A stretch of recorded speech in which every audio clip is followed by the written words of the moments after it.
देखते हैं gene therapy क्या है। जीन थेरेपी क्या है?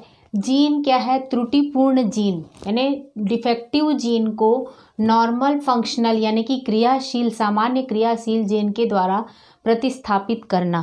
यानी किसी भी जीन में गड़बड़ी है या दोषपूर्ण जीन है तो उस जीन को साइलेंट करके उसके स्थान पर नया सामान्य और फंक्शनल क्रियाशील जीन को स्थापित कर देने के बाद उसकी जो मेटाबॉलिक एक्टिविटी है वो सामान्य हो जाती है। तो इसमें जीन थेरेपी में क्या किया जाता है, कोई भी जीन में गड़बड़ी है या त्रुटिपूर्ण जीन है तो उस जीन को क्या करते हैं, सामान्य जीन के द्वारा रिप्लेस कर देते हैं। तो जीन थेरेपी के द्वारा नई कोई भी जेनेटिक डिसऑर्डर्स हैं उनको माने ठीक किया जा सकता है। माने जीन में कोई भी गड़बड़ी है, जेनेटिक डिसऑर्डर है जिसके कारण कोई मेटाबॉलिक एक्टिविटी नहीं काम कर रहा है या ठीक से नहीं हो रहा है तो उसको ठीक करना जीन थेरेपी के द्वारा किया जा सकता है। तो इसका सर्वप्रथम प्रयोग 1990 में एक 4 वर्षीय बच्ची के ऊपर किया गया, जिस बच्ची पर क्या था कि एक एंजाइम था एडिनोसाइन डीएमिनेज एंजाइम की कमी थी। माने इस एंजाइम का सिक्रीशन इसकी बॉडी में नहीं हो पाता था। तो एंजाइम क्या होते हैं? वास्तव में प्रोटीन है। प्रोटीन का निर्माण कहाँ से होता है? आरएनए से। आरएनए कहाँ से बनता है? टेम्पलेट जो है वो डीएनए से, और डीएनए में ही जीन स्थित हैं। तो यदि डीएनए के कोई क्षार के अनुक्रम में कोई सीक्वेंस में कमी या अधिकता या फिर किसी प्रकार की गड़बड़ी है तो उसके कारण क्या होता है, आरएनए अलग प्रकार का बनेगा, फिर प्रोटीन अलग होगा और फिर एंजाइम ही नहीं बन पाएगा। यदि डीएनए में इसको स्रावित करने वाले जीन नहीं हैं तो ये एंजाइम स्रावित नहीं होगा या उसकी बॉडी में ये एंजाइम नहीं बनेगा। तो एंजाइम की कमी हो जाने से एक जो ये एंजाइम जो है प्रतिरक्षा तंत्र के लिए अति आवश्यक है। अब इस एंजाइम की कमी है तो एक विशेष प्रकार का रोग होता है जिसको कहते हैं skid, severe combined immuno deficiency, है ना। ये प्रतिरक्षा प्रणाली को पूरी तरह से कमज़ोर कर देता है या एक तरह से कहा जाए उसका प्रतिरक्षा तंत्र ज़ीरो हो जाता है। इस तरह के ये बच्चे जो हैं वो बाहर के एनवायरनमेंट में सर्वाइव नहीं कर पाते हैं। तो इनको जीन थेरेपी के द्वारा ट्रीटमेंट किया गया। तो इसको ठीक करने का दो तरीका अपनाया गया। एक तो किया गया बोन मैरो ट्रांसप्लांटेशन और दूसरा है एंजाइम रिप्लेसमेंट। तो बोन मैरो ट्रांसप्लांटेशन में क्या किया गया कि इसका प्रतिरक्षा तंत्र की कोशिकाओं का निर्माण कहाँ होता है? बोन मैरो के अंदर होता है। तो बोन मैरो की कोशिकाओं में से टी सेल और बी सेल जो होते हैं वो प्रतिरक्षा तंत्र के महत्वपूर्ण कोशिकाएं होती हैं जो हमको रोगों से रक्षा करती हैं।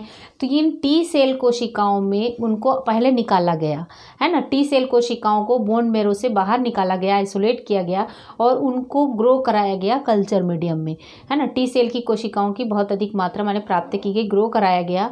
फिर उसको क्या किया गया, उसमें जीन डाल दिया गया एडीए का, माने ये एडिनोसाइन डीएमिनेज एंजाइम का जो जीन था उसको पहले रिकॉम्बिनेंट डीएनए टेक्नोलॉजी के द्वारा रेट्रोवायरसेस के साथ में मिलाकर उसमें क्या किया गया, रिकॉम्बिनेंट डीएनए तैयार किया गया। रेट्रोवायरसेस क्या होते हैं? ये डिसीज़ उत्पन्न करते हैं। तो उनके जो संक्रमणकारी जो जीन होते हैं उनको डिफेक्टिव माने उनको साइलेंट कर दिया जाता है और उसके साथ में एडीए जीन को जोड़कर आरडीएनए या रिकॉम्बिनेंट डीएनए बनाया जाता है। और इस रिकॉम्बिनेंट डीएनए एडीए युक्त जीन युक्त जो रिकॉम्बिनेंट डीएनए है उसको क्या किया जाता है, इसमें बैक्टीरियल सेल में जहाँ पर टी सेल में कल्चर किया गया टी सेल में उसमें डाल दिया जाता है। तो अब ये टी सेल या थ्रोम्बोसाइट टी सेल जो कोशिकाएं होती हैं इन टी सेल में कौन पहुंच गया, एडीए जीन पहुंच गया। अब इस टी सेल को जो कि कल्चर मीडियम में ग्रो हो रहा है इस टी सेल को निकालकर फिर से बोन मैरो में चाइल्ड के डाल दिया जाता है। माने बहुत अधिक संख्या में पहले ग्रो कराया जाता है, फिर एडीए का जीन उनमें टी सेल में डाल दिया जाता है, कल्चर मीडियम में ग्रो कराया जाता है और फिर उस बहुत सारी टी सेल जो बन जाती हैं उस टी सेल को बच्चे के बोन मैरो में ट्रांसफ़र कर दिया जाता है। और बोन मैरो में ट्रांसफ़र कर देने से उन टी सेल्स के द्वारा क्या होता है, एडीए जो सिंथेसिस होता है, एडिनोसाइन डीएमिनेज एंजाइम वो सिंथेसिस होने लगता है और उसकी प्रतिरक्षा तंत्र जो है वो मजबूत हो जाती है और उस रोग से वो बच जाता है। तो एक तरह से ये बोन मैरो ट्रांसप्लांटेशन के द्वारा इस स्किड डिसीज से बचाया जाना भी जीन थेरेपी आरडीएनए टेक्नोलॉजी के द्वारा किया जाता है या जीन थेरेपी के द्वारा। दूसरा विधि ये है कि एंजाइम रिप्लेसमेंट के द्वारा। पहले से बना हुआ एंजाइम को इंजेक्शन के माध्यम से सीधे उसकी बॉडी में इंजेक्ट कर दिया जाता है ताकि वो एंजाइम जो है वो उसके प्रतिरक्षा तंत्र को मजबूत कर दे। लेकिन क्या है, ये दोनों विधियां क्या है, निश्चित समय अंतराल के बाद फिर से करना पड़ता है, एंजाइम को फिर से वापस देना पड़ता है, बोन मेरो ट्रांसप्लांट फिर से करना पड़ता है। क्यों? क्योंकि ये टी सेल की कोशिकाएं जो होती हैं उनका एक निश्चित लाइफ स्पैन होता है, वो 5 से 6 महीने के अंतराल में इनका लाइफ जो है वो समाप्त हो जाता है। तो जैसे ही ये टी सेल समाप्त होंगे फिर एडीए सिंथेसिस बंद हो जाएगा और फिर उसकी इम्यून सिस्टम कमजोर हो जाएगी, फिर से बोन मैरो को ट्रांसप्लांट करना पड़ेगा। तो ये परमानेंट क्योर नहीं है, स्थायी उपचार नहीं है। तो स्थायी उपचार करने के लिए क्या किया जा रहा है कि जीन को ही उसका रिप्लेस कर दिया जा रहा है भ्रूणीय अवस्था में।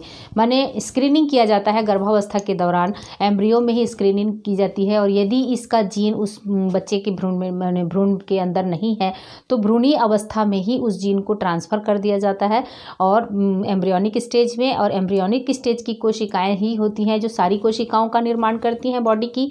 तो ये फिर वो जीन यदि एम्ब्रियोनिक सेल में है तो ये एडीए जो है वो ये एंजाइम आसानी से उसके शरीर में बनने लगेगा और इस डिसीज़ से उसको मुक्ति मिल जाएगी। तो यदि बच्चे की माने इन्फेंट स्टेज में है या एम्ब्रियोनिक स्टेज में है, यदि इस जीन को बच्चे के यदि टी सेल में पहुंचा दिया जाता है या बच्चे की प्रत्येक माने टी सेल में पहुंच जाती हैं तो एडीए सिंथेसिस होगा और उसका जो इम्यून सिस्टम जो है वो पूरी तरह से क्योर हो जाएगा, परमानेंटली क्योर हो जाएगा। तो ये है जीन थेरेपी, जिसके द्वारा जीन की गड़बड़ी का जो है उपचार किया जाता है, त्रुटिपूर्ण जीन को बदल दिया जाता है फंक्शनल जीन के द्वारा। तो ये है जीन थेरेपी। आगे देखते हैं मॉलिक्यूलर डायग्नोसिस क्या है।